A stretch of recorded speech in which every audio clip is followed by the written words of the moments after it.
आप सभी का स्वागत है सक्सेस की 98 के चैनल के ऊपर। और करंट अफेयर कवर करेंगे हम सभी 20 और 21 जून का। ठीक है, आज 21 जून है और आज क्या है, आज कौन सा दिन मनाते हैं? तो अंतर्राष्ट्रीय योगा डे आज मनाते हैं। और एग्जाम में ना जाने कितना बार आपसे पूछा कि अंतर्राष्ट्रीय योगा दिवस कब मनाते हैं, तो 21 जून डेट याद रखिएगा। और इस क्लास का सारा पीडीएफ आपको टेलीग्राम के ऊपर शेयर कर देंगे सक्सेस की 98 के ऊपर, तो वहां से रिवीजन भी कर सकते हैं। हालांकि रिवीजन करने की जरूरत नहीं है, ये 10 से 11 मिनट क्लास अच्छे से देखो, एक एक क्वेश्चन बहुत बारीकी से आप सभी को समझ में आएगा, इसका गारंटी है। लेकिन 10 से 12 मिनट दिल खोलकर पढ़ना है। तो क्लास को कवर करते हैं। और आज का पहला क्वेश्चन हमारे सामने, पहला क्वेश्चन क्या है? वर्ल्ड रिफ्यूजी डे हर साल कब मनाया जाता है? एग्जाम में अगर ये क्वेश्चन दिख जाए आप सभी से, तो आप क्या बोलिएगा? आप सीधा बोलिएगा ये 20 जून को मनाया जाता है, अंतर्राष्ट्रीय योगा दिवस से ठीक एक दिन पहले। ठीक है, अगला क्वेश्चन हमारे सामने क्या है? इंपॉर्टेंट क्वेश्चन, इसको नोट कर लेना आप सभी लोग, एग्जाम के लिए सारे क्वेश्चन महत्वपूर्ण हैं। 1966 के बाद किस स्थान पर ना जून के महीने में एक दिन में सबसे अधिक वर्षा रिकॉर्ड किया गया है? यानी 1966 के बाद जून के महीने में एक दिन में सबसे ज्यादा जो बारिश हुआ है ना, उसका नया कीर्तिमान बना है। और यह बारिश कहां पर हुआ है? मौसिनराम में। और यह कहां पड़ता है? यह पड़ता है आपका मेघालय में। पहला बात तो ये याद रखिएगा। अब आपने बचपन से सुना होगा सबसे ज्यादा बारिश कहां पर होता है, तो हम लोग बचपन से पढ़ते आ रहे हैं, चेरापूंजी चेरापूंजी चेरापूंजी। अभी भी रिकॉर्ड उसी के नाम पर है। लेकिन जून के महीना में ना जो बारिश हुआ है एक दिन, वो पता है कितना हुआ है? 1003 मिलीमीटर। यानी एक दिन में इतना बारिश हुआ है। और ये जून के महीने में रिकॉर्ड हो गया है ये इस जगह पर। ठीक है, चेरापूंजी के नाम पर अभी भी रिकॉर्ड है एक दिन का वर्षा का, वो 1563 है, ये याद रखिएगा। ठीक है, अगला क्वेश्चन हमारे सामने क्या बोल रहा है? अंतर्राष्ट्रीय योग दिवस सभी को पता है भैया 21 जून को मनाते हैं। विषय याद रखना, अंतर्राष्ट्रीय योग दिवस का विषय क्या है? तो वो है आपका yoga for humanity, option number B. याद रहेगा ना? एक बार मेरे पीछे पीछे बोल दो, आपको रिवीजन भी हो जाएगा। अगला क्वेश्चन हमारे सामने क्या है? मोदी जी ने किस शहर में सेंटर फॉर ब्रेन रिसर्च का उद्घाटन किया है? दिमाग का पूरा अध्ययन करने के लिए एक रिसर्च सेंटर खोला गया है। ये कहां पर खोला गया? बेंगलुरु में। कहां पर? बेंगलोर में। ठीक, इसका उद्घाटन मोदी जी के द्वारा किया गया। अगला क्वेश्चन हमारे सामने क्या है? अगला क्वेश्चन हमारे सामने है खूफसगल झील राष्ट्रीय उद्यान को बायो रिजर्व के विश्व नेटवर्क में जोड़ा गया है। यह उद्यान किस देश में है? सिर्फ इतना आपको बताना है। यूनेस्को का ना बायो रिजर्व में इसको नेटवर्क में जोड़ा गया है। और यह पड़ता है आपका मंगोलिया में। ऑप्शन नंबर हमारा क्या होगा? ऑप्शन नंबर हमारा बी। अगला क्वेश्चन हमारे सामने क्या है? एक क्वेश्चन मुझे ठीक याद है, यह क्वेश्चन ना एनटीपीसी सीबीटी 1 में पूछा था। सीबीटी 1 की ग्रुप डी में शायद रेलवे ये क्वेश्चन पूछ चुका है। यह नया डाटा निकल कर आए तो याद रखिएगा। क्वेश्चन बोला है ना, रूस मई में किस देश को पार कर भारत का दूसरा सबसे बड़ा तेल का जो है वो इंपोर्टर बन गया है? आपको बताना है। एक्सपोर्टर मतलब वहां से तो सबसे ज्यादा भारत में आया है। बताओ किस देश को? रूस किस देश पे छोड़े? अच्छा पहले तो ये सुनो, सबसे ज्यादा जो क्रूड ऑयल है ना, वो भारत में किस देश से आता है? पहला क्वेश्चन तो यही आपसे एग्जाम में पूछेगा कि सबसे बड़ा सप्लायर कौन है कच्चे तेल का जो भारत को देता है एक नंबर पर? तो एक नंबर पर भैया है इराक। पहला बात तो आप ये याद रखिएगा।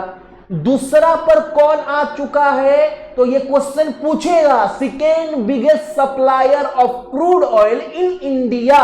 तो दूसरा पर है आपका रसिया। किसको पिछाड़कर? तो ये पीछे छोड़ा है सऊदी अरेबिया को। तो आपके सामने डाटा पूरा रख दिए हैं।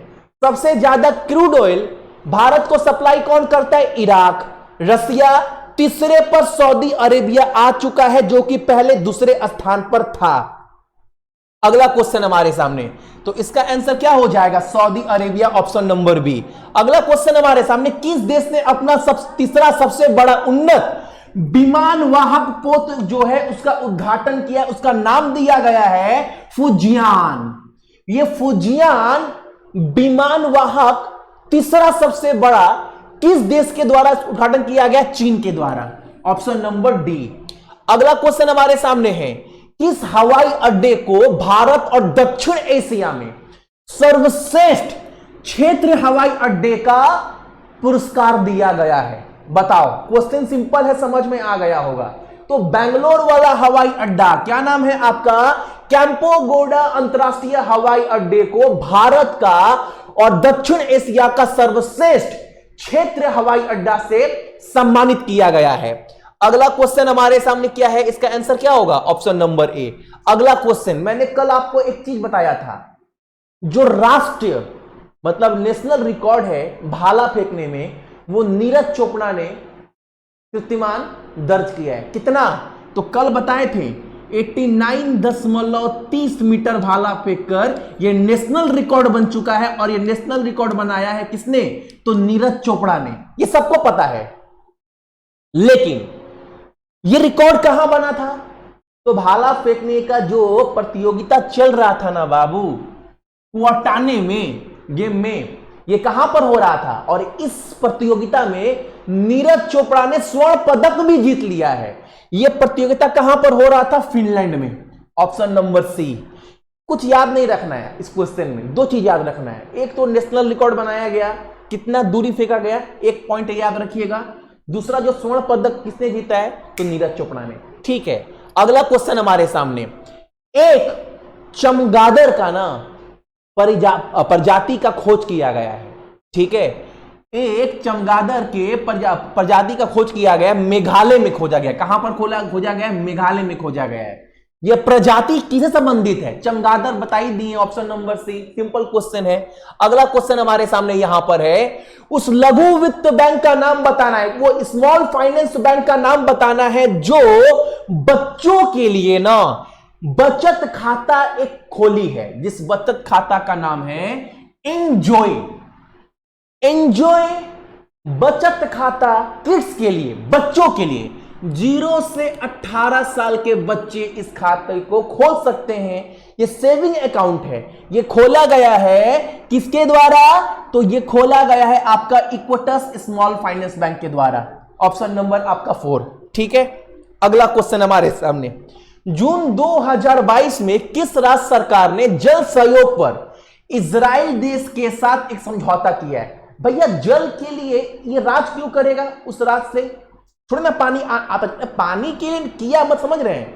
पानी का शुद्ध मतलब क्या बोले, साफ पानी मिल कैसे पाए, किसान को पानी की कमी ना हो, इन सब की मैनेजमेंट को देखते हुए ना, मतलब पूरा मैनेजमेंट काम कर पाए पानी के ऊपर, इसके लिए हरियाणा राज्य सरकार ने ना इजराइल के साथ डील साइन किया है, ताकि पानी के ऊपर जितना भी बड़ा बड़ा मशीन है, टेक्नोलॉजी है, उन सब के ऊपर काम कर पाए हरियाणा और इजराइल देश हरियाणा राज्य और इजराइल देश मिलकर। ठीक है, अगला क्वेश्चन हमारे सामने, ब्रिक्स सम्मेलन कौन सा? 14वां ब्रिक्स शिखर सम्मेलन की मेजबानी कौन सा देश कर रहा है? तो चाइना। एक इंपॉर्टेंट क्वेश्चन याद रखना, 14वां ब्रिक्स शिखर सम्मेलन चाइना इसका आयोजन करेगा। अगला क्वेश्चन हमारे सामने क्या है?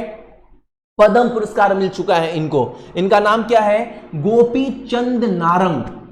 इनका हाल ही में निधन हो गया है, लेकिन इनके बारे में एक इंपॉर्टेंट तथ्य यह है ना, वह भारत और पाकिस्तान दोनों के राष्ट्रपतियों के द्वारा सम्मानित होने वाले एकमात्र उर्दू लेखक हैं। एग्जाम में पूछेगा एक क्वेश्चन, क्योंकि बड़ा चेहरा करेंट अफेयर के चर्चा में है, निधन हुआ है, एग्जाम में सीधा पूछ सकता है ना कि भारत और पाकिस्तान दोनों देश के द्वारा राष्ट्रपतियों के द्वारा सम्मानित होने वाले लेखक का नाम क्या है? याद रखिएगा, एकमात्र उर्दू लेखक है। अगला क्वेश्चन हमारे सामने क्या है यहां पर, ड्रोन के लिए एक नीति, एक पॉलिसी पास किया गया है। आपको पता है जो ड्रोन उड़ता है ना, उसका परमिशन नहीं है, जाकर आपको परमिशन लेना पड़ेगा। आप ड्रोन को पब्लिक प्लेस पर उड़ा नहीं सकते, लेकिन इस चीज के लिए ना एक ड्रोन पॉलिसी लाया गया है। अब इस पॉलिसी के तहत ना उस राज्य में आप ड्रोन वगैरह उड़ा सकते हैं। यह पॉलिसी लाने वाला भारत का पहला राज्य कौन सा है? Himachal Pradesh, option number A. अगला क्वेश्चन हमारे सामने क्या है, भारत के पहले केंद्रीकृत एसी रेलवे टर्मिनल ने किस शहर में अपना संचालन? अच्छा, भारत का पहला रेलवे टर्मिनल जो पूरा एसी से बनाया गया है, क्या बात है, रेलवे टर्मिनल पूरा एसी से, और ये खोल भी दिया गया है। कहां पर? बेंगलोर वाला, ऑप्शन नंबर डी। तो ये था आपका करंट अफेयर 20 और 21 जून का। पीडीएफ डाल देंगे टेलीग्राम पर, जाकर आप सभी डाउनलोड कर लीजिएगा। तो जितने भी मेरे भाई बहन रहे सभी को बहुत बहुत गुड मॉर्निंग। आपका दिन बहुत अच्छा और अपने साथ साथ अपने मम्मी और पापा दोनों का ही ख्याल रखिएगा और देश का भी। जय हिंद।